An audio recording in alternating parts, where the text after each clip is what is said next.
SI గారు, మా అమ్మాయిని బెదిరిస్తున్న బ్లాక్‌మెయిలర్ ఇతనే. ఇతని దగ్గర సాక్ష్యాలు, ఆధారాలు ఉన్నాయి. అంతేకాదు ఇతని దగ్గర మా అమ్మాయికి సంబంధించిన కాల్ రికార్డ్ కూడా ఉంది. అన్నిటిని కూడా మీరు దగ్గర ఉండి స్వాధీనం చేసుకోండి.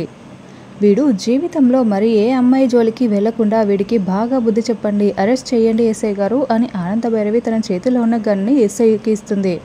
ఓకే మేడం అని చెప్పి ఎస్ఐ అంటూ ఉంటాడు. ఎవిడెన్స్ని నేను స్టేషన్లో మీకు సబ్మిట్ చేస్తాను ఎస్ఐ గారు అని ఆనందభైరవి చెప్తూ ఉంటుంది. ఓకే మేడం, పదరా పద అని ప్రకాష్ని తీసుకొని పోలీస్ వాళ్ళు వెళ్తూ ఉంటారు. లహరి, ఇక నువ్వు ఏ విషయం గురించి భయపడాల్సిన అవసరం లేదమ్మా, అన్ని సమస్యల నుంచి నువ్వు బయటపడ్డావు అని ఆనందభైరవి చెప్తూ ఉంటుంది. పద, ఇక మిగిలిందల్లా ఒకటే ప్రాబ్లం, ఆ అనన్య, దానికి కూడా సొల్యూషన్ వెతుకుదాం అని ఆనందభైరవి అంటూ ఉంటుంది. ఇక ఆనందభైరవి, లహరి ఇద్దరు కూడా ఇంటికి వెళ్తారు. కుటుంబ సభ్యులంతా కూడా ఆనంద కోసం ఎదురు చూస్తూ ఉంటారు. ఆనంద లహరి రావడం చూసి చాలా సంతోషపడుతూ, ఆనంద ఎవిడెన్స్ని తీసుకున్నావా అని లీలావతి, రాజేశ్వరరావు అడుగుతూ ఉంటారు. తీసుకున్నానండి, కాల్చి బూడిద చేశాను అని ఆనందభైరవి చెప్తూ ఉంటుంది. అమ్మయ్య, ఇప్పుడు ప్రశాంతంగా ఉన్నాం అందరం కూడా అని కోటేశ్వరరావు చెప్తూ ఉంటాడు. ఇక అప్పుడే ఆనందభైరవి ఇంటి ముందు కారు వచ్చి ఆగుతుంది. కారులో నుండి శరణ్య, దర్శన్ ఇద్దరు కూడా దిగి ఇంట్లోకి నడిచి వస్తూ ఉంటారు. శరణ్యని చూసి అందరూ కూడా షాక్లో ఉంటారు. శరణ్య రావాల్సిన ప్లేస్ ఇది కాదనుకుంటా కదా దర్శన్ అని రాజేశ్వరరావు అడుగుతూ ఉంటాడు. ముమ్మాటికి శరణ్య రావాల్సిన ప్లేస్ ఇదేనండి, శరణ్య ఈ ఇంటి కోడలు అని ఆనందభైరవి చెప్తూ ఉంటుంది. ఆనంద, నేను నీతో కాస్త డిస్కస్ చేయాల్సి ఉంది అని రాజేశ్వరరావు చెప్తూ ఉంటాడు. నేను ఇన్వాల్వ్ అవ్వాల్సి ఉందండి, నేను మీ అందరితో ఒక విషయం చెప్పాలనుకుంటున్నాను అని ఆనందభైరవి అంటూ ఉంటుంది. శరణ్య ఈ ఇంటి కోడలండి, శరణ్య దర్శన్ గురించి తప్పుగా మాట్లాడిందనే కదా మీ అందరికీ శరణ్యపై కోపం వచ్చింది, కానీ శరణ్య ఈ ఇంటి కోసమే ఇదంతా చేసిందండి అని ఆనందభైరవి చెప్తూ ఉంటుంది. ఏం మాట్లాడుతున్నావు ఆనంద, శరణ్య ఈ ఇంటి కోసం దర్శన్ని నిందలు వేయడం ఏంటి అని రాజేశ్వరరావు అడుగుతూ ఉంటాడు. అవునండి, శరణ్య లహరి జీవితాన్ని బాగు చేయడం కోసం దర్శన్ నుండి కావాలని విడాకులు కోరుకుంది. ఆ రోజు హాస్పిటల్లో కాపాడే శక్తి, అవకాశం నా చేతుల్లోనే ఉన్నాయి, ఈ విషయాన్ని ఎవరికీ చెప్పొద్దు, నీ జీవితాన్ని నేనే కాపాడుతాను అని శరణ్య లహరి దగ్గర మాట తీసుకుందండి అని ఆనందభైరవి జరిగిందంతా కూడా కుటుంబ సభ్యులందరికీ చెప్తూ ఉంటుంది. ఈ కుటుంబాన్ని నా తర్వాత నిలబెట్టగలిగిన కోడలు శరణ్య మాత్రమే అని ఆనందభైరవి చెప్తూ ఉంటుంది. నిలబెట్టే కోడలైతే దర్శన్ గురించి అలా తప్పుగా మాట్లాడడం ఏంటి ఆనంద అని లీలావతి అడుగుతూ ఉంటుంది. అలా తప్పుగా మాట్లాడితేనే కదా మనందరం అసహించుకొని శరణ్యకు, దర్శన్కి విడాకులు ఇప్పించేది. అందుకే అక్క శరణ్య అలా మాట్లాడింది. శరణ్య చాలా మంచి అమ్మాయి, మీరందరూ శరణ్యను తప్పుగా అర్థం చేసుకున్నారు అని ఆనందభైరవి చెప్తూ ఉంటుంది. అవునా అన్న, శరణ్య వదిన చాలా మంచిది, నా కోసమే వదిన అలా మాట్లాడింది. శరణ్య ఈ ఇంటి కోడలు, శరణ్య కోసం నేను ఎందుకు ఇంత దృఢంగా నిలబడ్డానో ఇప్పటికైనా మీ అందరికీ అర్థమైందా? శరణ్య గొప్ప మనసేంటో మీ అందరికీ అర్థమైందా అని ఆనందభైరవి కుటుంబ సభ్యులందరినీ అడుగుతూ ఉంటుంది. పెద్దత్తయ్య గారు, పెద్ద మామయ్య గారు, మామయ్య గారు, అత్తయ్య గారు ఏదో నా గురించి అలా గొప్పగా చెప్తున్నారే కానీ నేను అంత గొప్పదాన్నేం కాదండి. నేను ఈ ఇంటి కోడల్ని, ఈ ఇంటి గౌరవాన్ని, మర్యాదను నిలబెట్టాల్సిన బాధ్యత నా పైన ఉంది. ఆ బాధ్యతలో భాగంగానే నేను ఆయన గురించి తప్పుగా మాట్లాడాను, నన్ను క్షమించండి, మీ అందరినీ బాధ పెట్టాను అని శరణ్య కుటుంబ సభ్యులందరికీ చెప్తూ ఉంటుంది. అమ్మ శరణ్య, నువ్వు మాకు క్షమాపణ చెప్పడం ఏంటమ్మా, మేము చేసిన దానికి మేమే నీకు క్షమాపణ చెప్పాలి.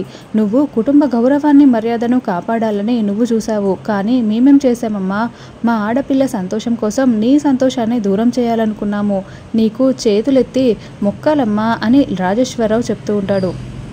అమ్మ శరణ్య, నిజంగా నిన్ను తప్పుగా అర్థం చేసుకున్నాము, నీకు ఈ గడప ఎప్పటికీ రుణపడి ఉంటుందమ్మా అని లీలావతి అంటూ ఉంటుంది.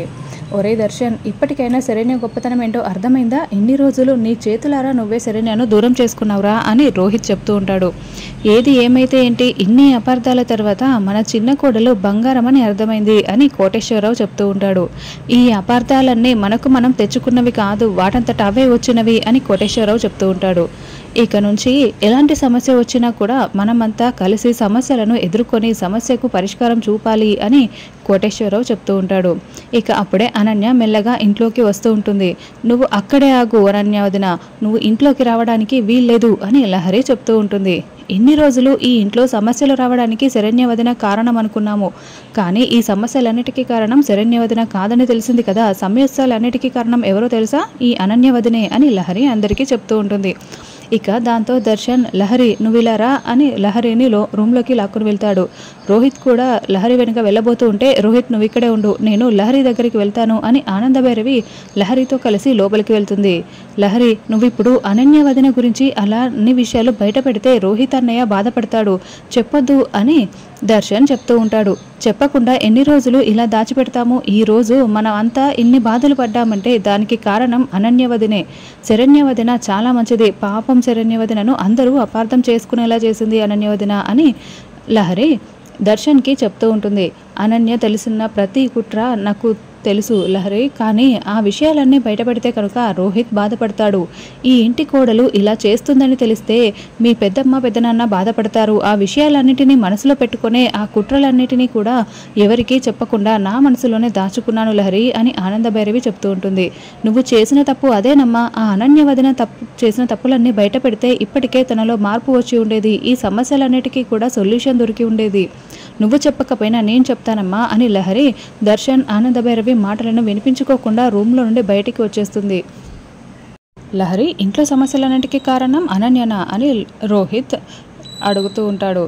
అవునన్నయ్య, ఈరోజు ఈ కుటుంబం ఆ బ్లాక్మెయిలర్ చేతిలోకి వెళ్ళిందంటే దానికి కారణం ఈ అనన్యనే.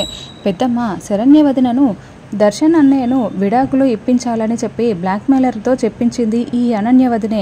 అంతేకాదు ఈ అనన్యవదిన నన్ను చంపాలని చూస్తే అమ్మ వచ్చి నన్ను కాపాడింది అని లహరి కుటుంబ సభ్యులందరికీ చెప్తూ ఉంటుంది.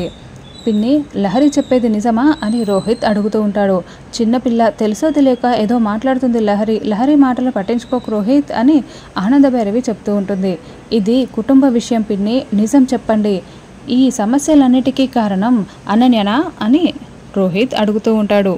ఇక ఆనందభైరవి అవును అని చెప్తూ ఉంటుంది. ప్లీజ్ అండి, ఇంకెప్పుడు కూడా తప్పు చేయను, ఈ ఒక్కసారికి నన్ను క్షమించండి అని అనన్య అంటూ ఉంటుంది. అవును బావగారు, అక్కను ఈ ఒక్కసారికి క్షమించండి అని శరణ్య చెప్తూ ఉంటుంది. ఇలాంటి దాన్ని క్షమించకూడదు అని రోహిత్ వెళ్ళి అనన్య చెంపపై లాగిపెట్టి కొడతాడు. ప్లీజ్ అండి, ఇంకెప్పుడు ఇలాంటి తప్పులు చెయ్యను, క్షమించండి అని అనన్య బ్రతిమలాడుతూ ఉంటుంది. ఇక అనన్య మాటలను పట్టించుకోకుండా రోహిత్ చెంపలు వాయిస్తూ ఉంటాడు. అల్లుడు గారు మా అమ్మని కొట్టకండి అని కాంచన అంటూ ఉంటుంది. ఇన్ని తప్పులు చేసిన తర్వాత కూడా మీ కూతుర్ని కొట్టొద్దు అంటున్నారా, అడ్డు వస్తే అత్తని కూడా చూడకుండా మిమ్మల్ని కూడా కొడతాను అని రోహిత్ అంటూ ఉంటాడు. ప్లీజ్ అండి వదిలిపెట్టండి అని అనన్య అంటూ ఉంటుంది. నాన్న రోహిత్, ఇలాంటి దాన్ని కొడితే చేసిన తప్పులు పోతాయా ఏంటి, ఇంట్లో నుండి బయటకు గెంటేస్తే సమస్యకు పరిష్కారం దొరుకుతుంది అని లీలావతి చెప్తూ ఉంటుంది. నువ్వు చెప్పింది కరెక్ట్ అమ్మా, ఇలాంటిది ఇంట్లో ఉండడానికి వీల్లేదు. ఇది ఇంతకు ముందు గతంలో కూడా వేరు కాపురం పెడదామని 2-3 సార్లు నన్ను కదిలించింది. దీని మనసులో ఇంత కుట్రని తెలుసుంటుంది గనక ఆ రోజే దీన్ని ఇంట్లో నుండి బయటికి గెంటేసేవాడిని అని రోహిత్ కోపంగా అనన్య మెడపట్టి ఇంట్లో నుండి బయటకు గెంటేస్తూ ఉంటాడు. అనన్య వెళ్ళి డోర్కి తగులుతుంది. అనన్య అక్కడికక్కడే కుప్పకూలి పడిపోతుంది. ఇక దాంతో అందరూ కూడా పరిగెత్తుకుంటూ వెళ్తారు. అమ్మే ఏందమ్మే ఇలా అయిపోయావు అని కాంచన ఏడుస్తూ ఉంటుంది.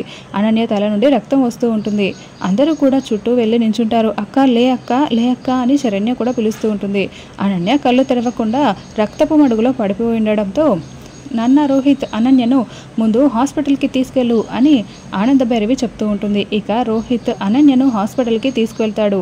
అమ్మే కళ్ళు తెరవమ్మే, కుటుంబం అందరం కలిసి నీ తల పగలు కొట్టారు కదమ్మే, నిన్ను చంపే వరకు తీసుకెళ్లారు కదమ్మే అని కాంచన ఏడుస్తూ ఉంటుంది. ఇంతలో డాక్టర్ బయటికి వచ్చి ఏమైంది పేషెంట్కి అని అడుగుతూ ఉంటారు. అందరూ కలిసి తల పగలకొట్టారు డాక్టరమ్మ అని కాంచన చెప్తూ ఉంటుంది. ఏంటి ఇంత రక్తం పోయేలా కొట్టారా, ఎవరు అని డాక్టర్ అడుగుతూ ఉంటుంది. నువ్వు ఆగవమ్మ, కాసేపు పక్కకు వెళ్ళు.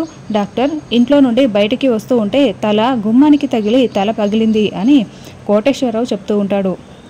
సరే బ్లడ్ బాగా లాస్ అయిపోయింది, వెంటనే ట్రీట్మెంట్ చేయాలి అని డాక్టర్ అనన్యను రూమ్లోకి తీసుకువెళ్తారు. ఏందమ్మా ఇంట్లో మాట్లాడినట్టు బయట కూడా మాట్లాడుతున్నావు, అలా తల బద్దలు కొట్టారంటే డాక్టర్లు ట్రీట్మెంట్ చేయమంటారు. చేసినా కూడా ఆఖరి నిమిషం వరకు ఏదో చేస్తున్నట్టు నటించి మా ప్రయత్నం మేము చేశాము, బ్రతికించలేకపోయాము అని శవాన్ని తీసుకొచ్చి మన చేతుల్లో పెడతారు అని కోటేశ్వరరావు కాంచనకు చెప్తూ ఉంటాడు.